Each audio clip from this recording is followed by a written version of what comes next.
Welcome to the Breakthrough Advisor Podcast. In this podcast, we inspire advisors with ideas and pathways to break through barriers and build a thriving retirement income business.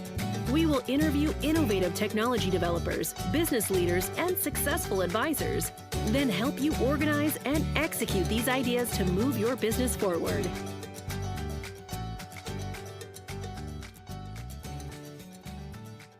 Hello and welcome to the Breakthrough Advisor Podcast. My name is Jack Martin. I'm the virtual CMO for InsureMark, and I want to thank you for listening today.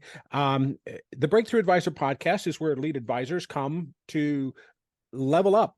Bottom line, in order to elevate their practice, we bring a stream of advisors, sales leaders, thought leaders, and so on to the table to bring you what's new and what's happening that is working with our advisors to help them level up. So today we've got Matt Halloran on deck again. So Matt, you are influence accelerator extraordinaire. For starters, what the heck is an influence accelerator? What a great opening question, Jack. And thanks by the way, for having me on again. I really appreciate it. So what an influence accelerator is we meet our clients, advisors, where they're at, find out how to utilize their expertise to really create all of the content marketing that they need. Most advisors are struggling to be the marketer that they're not, and we actually teach them how to accelerate their influence by just focusing on their expertise, showcasing that expertise, sharing that expertise, and interacting with people who want that expertise. Gotcha. So I had the pleasure of hearing you do one of your presentations on the subject. Maybe you can explain a little bit about the journey. But folks, if you're listening, what this is about is turning you into the lead magnet. So the lead magnet going forward in 2023 and into the 21st century is not you. What consumers are looking for is not your PDFs or your white papers, right, or your blogs, excuse me. You are the lead magnet. And so they are looking for help. They literally have taken a spear in the chest and they're looking for the spear removal expert, and that's you.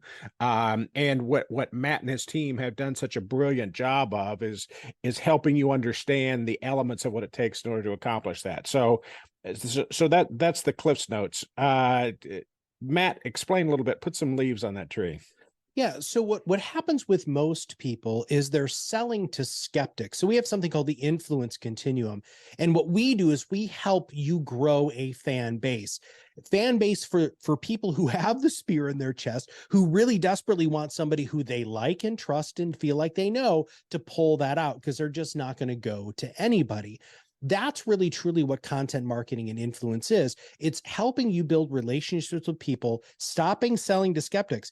When we were just at your big conference that we just hung out together in Houston, one of the things that I said is, how many of you advisors are so tired of saying the same thing in your first meetings? And everybody raised their hand. And I was like, yeah, so here's the deal.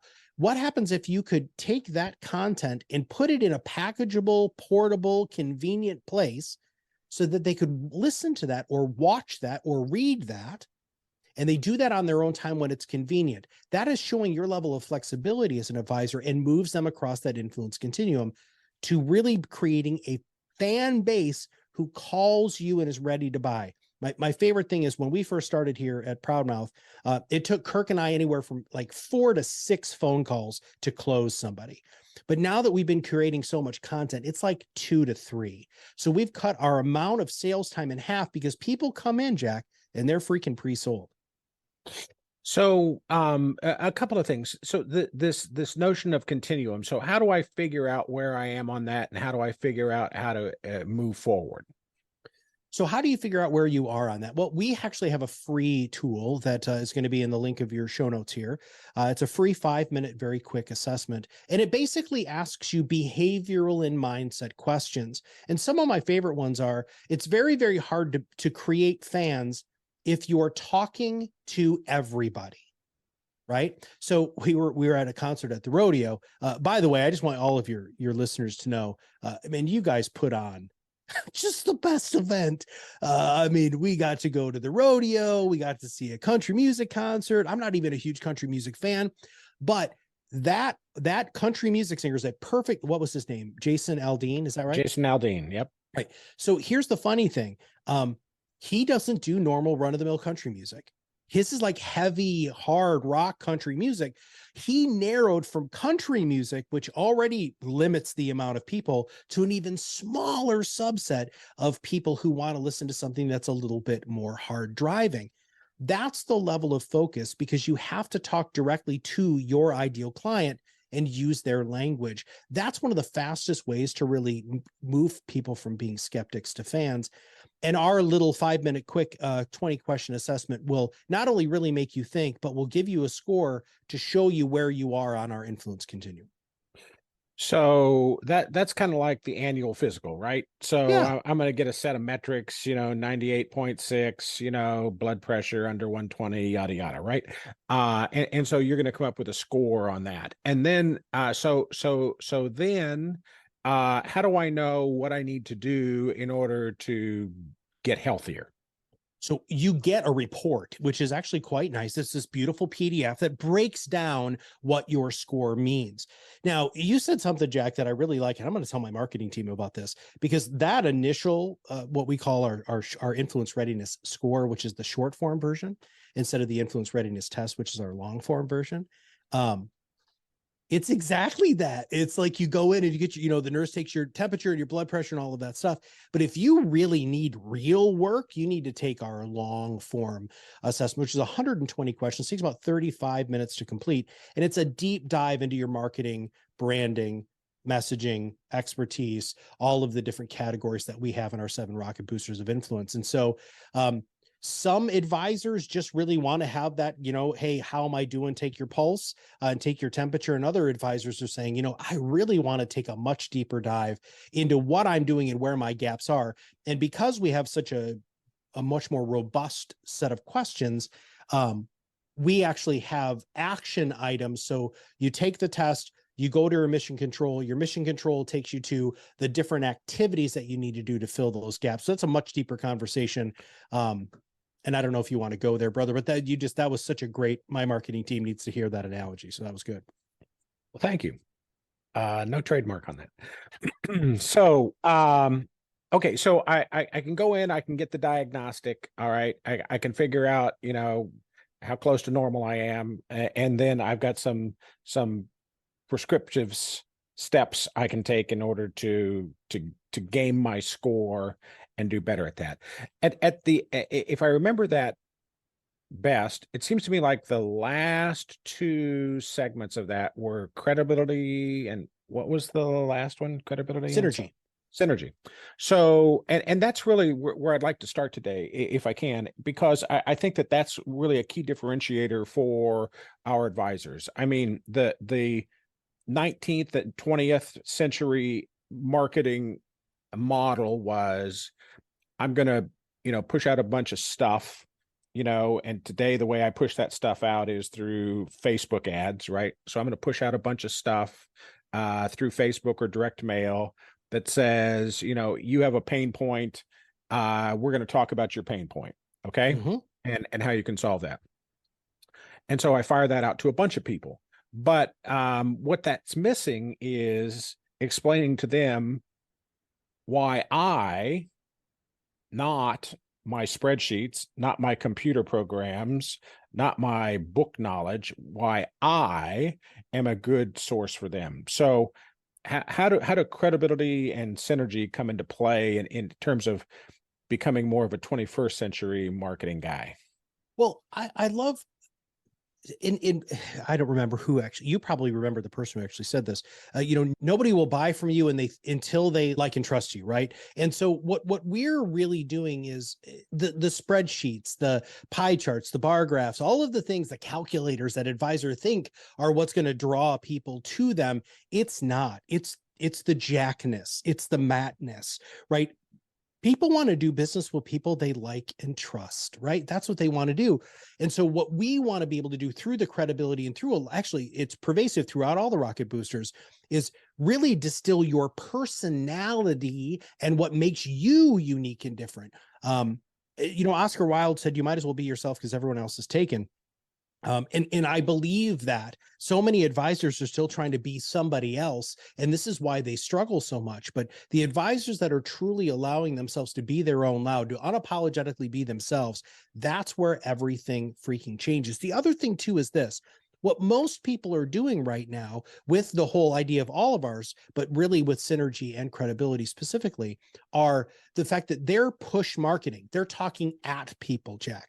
What we want them to do is do pull marketing, right? Pull marketing and getting people's attention to buy into you. That's where everything ends up changing.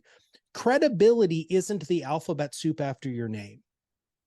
People come to Jack Martin and they're like, this guy's a marketing genius. I already know that, but who is Jack Martin?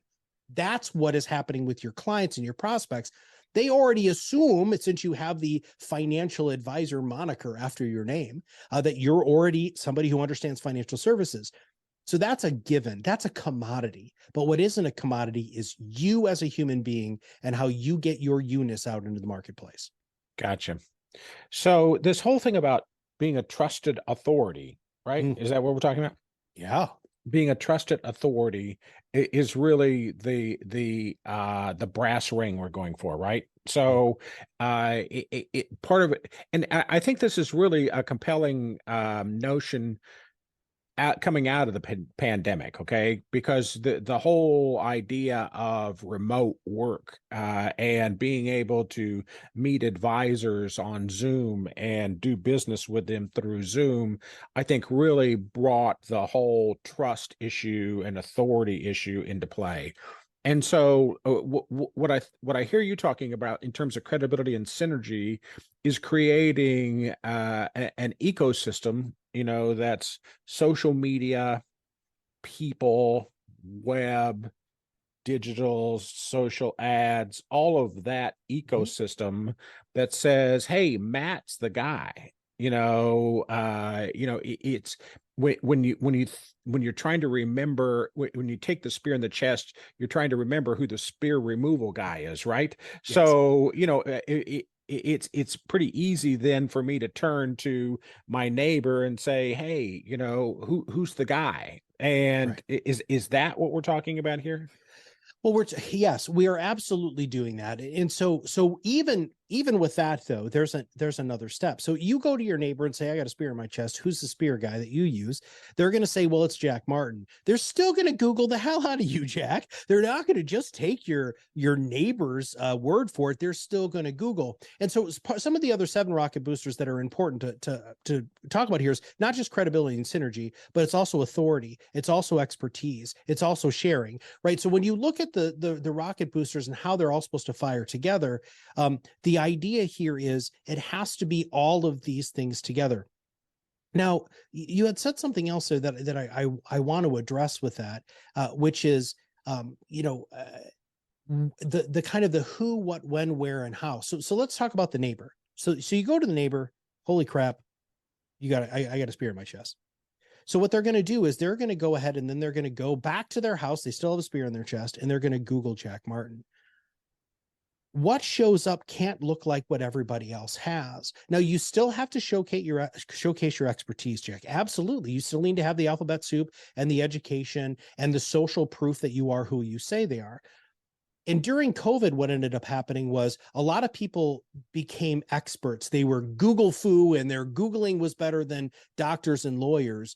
But I think what ended up happening was people realized that actually wasn't the case. They want real doctors and real lawyers and real educated people. So you still have to have that social proof. But once they have that social proof, Jack, that's a check mark on a long list of stuff that you have to have. Do they share my values? Are they on the social media platforms? What are they sharing? Are they sharing things that are engaging to me? Do I like how they sound? Do I like how they position things? Do they explain things in a way that's understandable? And you can do that with audio, you can do that with video, and you can do that with writing. And you can do all of those things together. And you have to package all of those things together and have them in a very palatable way for people to digest them. Did I answer your question? Yes. Okay. So earlier this week, I was in a meeting with one of InsureMark's top advisors. He's does 10 million plus in sales per year. Amazing guy, super successful. He's dialed in on helping federal employees, so he's got kind of a niche. He until COVID had high visibility in a specific geographic area. Okay. And in that area, he had developed a following. Okay. COVID arrives. Financial advisors from Oregon and California to Minnesota and Florida discovered the internet, discovered virtual selling, and now he's got too many competitors. Okay. So when I was talking to him, I said, dude, you are the poster child for this strategy. Okay. Because you have 20 years of expertise and experience. You have 7,500 clients, I think is what he said. These accumulated over 20 years. He's got 3 advisors he's brought in to help him in his office. He's got 20,000+ people in his database. I said, you are the poster child for this strategy. You need to take those resources and turn them into this approach, creating trusted authority. So what would you say to him? What would be you're the doctor, write the prescription. What are the orders you're going to prescribe for him? Well, first off, he's got all the content that he's ever going to need for the rest of his life in podcasts because he's done these educational workshops. I actually had a chance to meet him at your event. He was super cool and we had a great conversation. He already has the natural market, right? So is he as niched out as I'd like him to be? Actually, no. Like I'd like him to even be a little bit more focused. Like he should choose a vertical. So that's actually what I told him. Look, choose DOD, choose something, NASA, choose CIA, choose something like that. Maybe senators and congressmen, maybe, but choose an actual really specific thing, because first off, then his marketing is going to be able to be more focused. So that's my first prescription, is really go ahead and narrow your focus. And then the second thing is go into your existing book of business and find all of those people and start sharing your podcast or any content. It doesn't always have to be podcasting, videos, blogs, or audio, and send it to them directly. Hey, and here's the key, Jack. I wrote this, I shot this, I recorded this for you. I want you to get this because I know that it's hard to schedule time. And if I do a webinar and if you can't join, you're not going to be there. But if I can send you stuff that you can consume when it's convenient for you, that's when everything changes, right? That just really makes it so that they feel that Jack Martin or this guy is talking directly to me using my language. So that's my second major prescription. My third major prescription is after that has happened for 3 to 6 months, where you're communicating with your clients or this audience, because the 20,000 people in his database, you said he only had 7,500 clients. So that means he's got 12,500 people that he still hasn't closed yet. Oh my God, Jack, could you imagine if you had 12,500 listeners to your podcast? That's huge. You're in the top 1% of all podcasts if that happened. Yeah, this guy would absolutely kill it. But then, I'm sorry, I digress there for a moment. I was just excited about the number. Sorry, dude. And then, so they end up, you get the core group listening, and then you start saying, hey, I know other people who are right down the hall from you who are probably not listening to the show. I would love for you to just say, and we build in our managed services, we have postcards. I know that sounds old school, but we actually have postcards that we build for our clients that they can hand out. Their clients can hand out and say, hey, man, I really dig in this podcast. It's all about us. You should listen. That's marketing magic. So here's when you talk to advisors about doing marketing and you talk about niche, for instance, they say, oh no, I might miss someone, and when you start to talk about, here's a process, memorialize what you do, into bite-sized nuggets and press that out. It feels like, but I'm giving away my secret sauce. I'm telling them how to solve the problem. And nothing could be further from the truth. Okay. The more of that stuff you give away, because like you said, it's about the Mattness, it's about the Jackness. All right. It's about the person that they want to connect with, right? The more you give away, the more you get back. Okay. So one of those laws of the universe, right? Yeah. The other thing that I forget who told me this, but he said, you got to play in traffic. All right. And so that's counterintuitive. As a child, Yeah. don't play in the traffic, right? Well, you got to play in traffic. You got to put your content, what your value out there for people to see it. And that's a huge differentiator. So this guy, I told Yeah. him, look, you could have 500 or 1,000 other, virtual advisors swarming, your geographic region Mhm. now, but they aren't differentiated. All right. You are, by the fact that you are there, you have 20 years of expertise and experience around it. Now you just need to put that out there, put that expertise on display, so it's like the Tiffany's window, so walk up. Yeah, I want the blue box, so sign me up. How do you deal with that with advisors? Yeah. So what is the secret sauce is actually the commodities that anybody can Google at any time. So whatever your planning process is, whatever investment management, whatever product and services that you use, just so everybody listening to this, that is a commodity. People don't care about that until they know that you care about them. And that's the secret sauce. You don't have to worry about it. In fact, it's interesting, especially the CHFEBCs, which is what that guy is, which is Chartered Financial and Government Benefit, blah, I don't know what it stands for. It's something like that. They're all saying the same thing. In fact, I had asked him, hey, do you use this person's seminar package? And he looked at me like, oh, you know about that. Yeah, I've been doing this for a long time. So there are even people in his area who are doing competitive seminars saying the same thing. That's what just makes me giggle. Here's the deal. They might not like that other person, Jack, and they like you. They're going to do business with you. All of the secret sauce is a commodity. In fact, when I partnered with Kirk, my business partner, early on, very early, this is about 6 years ago, we're having dinner together. It was the first time we actually met in person. We're having dinner together, and I was still running my coaching and consulting company, and he was still running his marketing and branding company. And he was like, so Matt, tell me how you're marketing. I'm like, dude, I'm terrible at it. It's why I'm talking to you, because you're the marketing and branding expert. And he goes, well, you have to give everything away. And I said, well, but dude, I'm not going to do that. What are you kidding me? I said, all my competition is going to know who I am and what I do. And he just sits back in his chair. I love this guy. I love Kirk. I mean, you love Kirk. Kirk's an amazing guy. And he sits back and he goes, Matt, they already know. And he said, you have to share everything all the time. And honestly, I didn't listen, which was dumb. But then the minute that we started sharing everything, in fact, I was just on a stage a couple of weeks ago, I don't know, the time is nebulous to me right now. But I was recently on a stage and somebody had said, hey, Matt, when did you start sharing things? And I said, when I started sharing absolutely everything. You can go back to our 400 episodes of the Top Advisor Marketing Podcast. And Jack, if you listen to every one of those, you never have to pay me to do anything. We've given literally everything away for free.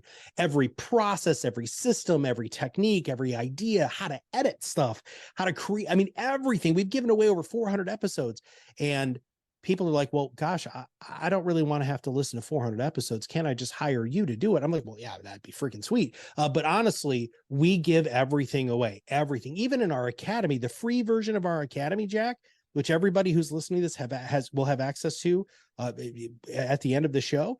Dude, I give so much stuff away that people are like, well, aren't you working yourself out of a job? And my answer is maybe. But I want to help people. See, again, you lead with the right intention, and I think you magnetically draw those fans who want to do business with you. We've had people go through our Pod Rocket Academy and take podcasting 101.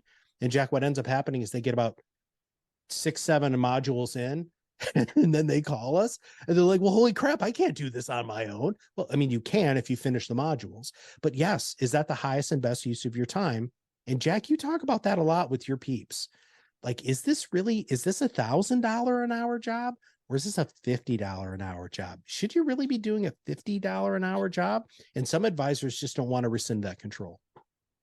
Yeah, I've I've got he's become a good friend now who started a company that brings transparency to the indexes that are built into the fixed indexed annuities and RILAs that InsureMark distributes. And he's an amazing guy. And when you hear him start to talk, he expresses such passion in the why. You know, he was on the other side of the fence. He designed and built these indices for a couple of decades, and he still works with some of the brightest minds on the planet when it comes to from an investment perspective as a consultant for them.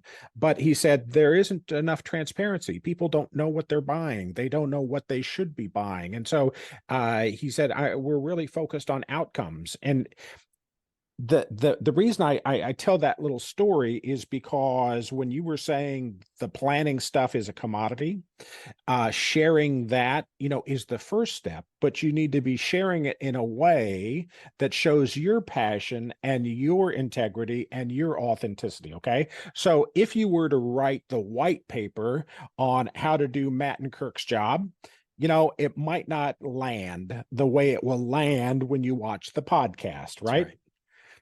So take it from there. Well, not only is it not going to land, but unless you're an exceptional writer, they're just not going to feel the micro things that happen in these sorts of conversations. You know, I don't remember what it was. 70% of communication is nonverbal, right? So the pauses, my voice inflection, my pace, my pentameter in the world of audio only, video, micro expressions. You know, I was watching something recently. It was an interview with somebody who was a politician or something. And I paused it when my wife and I were watching it. I paused it. I was like, did you see what he just did right there? She's like, well, what did he do? Watch his eyes. See, we need to understand that so much of what happens, so much of what happens is one, it's unconscious, but when you allow yourself to be fully present and unapologetically yourself, you don't have to worry about that stuff, right? Now, politicians are in a different category, and we don't necessarily need to go there. But you as an advisor, you need to put it all out there. And when I say put it all out there, it's your heart, right? Because when you're sitting down with your clients, Jack, and this is what happens all the time, do you really seriously talk about the RILA? No. You talk about the RILA can do for them so that they can live the life that they've always wanted in retirement. They can go on those trips. They can see those kids, grandkids. They can play golf. They can go fishing. They can garden. They can have the security that they need to live the retirement that they've always wanted. It's not about the product. Now, is all of the screening stuff you guys have and all the all the research that you guys do to provide your InsureMark people with the best products and services? Absolutely. And I'm so grateful that you do that. But your listeners, clients don't freaking care because they already assume that your client, your advisor is doing that for them. That's table stakes. It is. That's the commodity component. That's right. Okay. It's the caring, the compassion, the authenticity that are all those building blocks that lead up to trusted authority, right? Yep. Cool. So I don't think I asked you this last time, but as we're about to land the plane, so tell our audience a couple of things they'd be surprised to know that Matt does when he's not on the microphone in front of the brick wall, and the what is that? The megaphone behind you? It's a megaphone. Yeah. Cool. Well, so there are really two things that take up the majority of my time. My kids are grown now. And so, I mean, I'm still a dad, which I love dearly. And I try to be the best husband I can possibly be. But I actually do metal art. And so I have a shop in my garage that has a very large welder. I take recycled car parts and I turn them into art, anything from flowers to fairies to all sorts of different geometric things. And then on top of that, we have chickens. So my wife and I actually have a halfway decent amount of chickens. I freaking love my chickens, dude. They're pets who give you food. We've done all of the research and it's fun. Like they actually come up to us. We socialize them very early on. In fact, we have a new brood now because they don't live very long. But other than that, yeah, dude, I'm taking care of my chickens and I live in the city. So, it's like they're just backyard chickens, but we get almost a dozen eggs a day. And then when I'm not doing that, I'm trying to basically light things on fire with electricity and melt metal together and try to create cool stuff. Welding mask, I got the leather apron. pants. Yeah, dude, I got the whole 9 yards, brother. Yeah, I'm not messing around. Because here's the deal, man. Those sparks hurt. So you need protective gear, because if not, you're burning the heck. And I burn myself every time. But yeah, that's just the scars that we have. So very cool. Very cool. All right, folks. This has been Matt Halloran, Influence Accelerator Extraordinaire. This is the Breakthrough Advisor podcast. I'm Jack Martin, and on behalf of Matt and myself and the whole team at InsureMark, thank you for listening today. Look forward to seeing you next time. Thanks, and have a great day. Thank you for listening to the Breakthrough Advisor podcast. Click the subscribe button below to be notified when new episodes become available. The information covered and posted represents the views and opinions of the guest and does not necessarily represent the views or opinions of InsureMark. The content has been made available for informational and educational purposes only.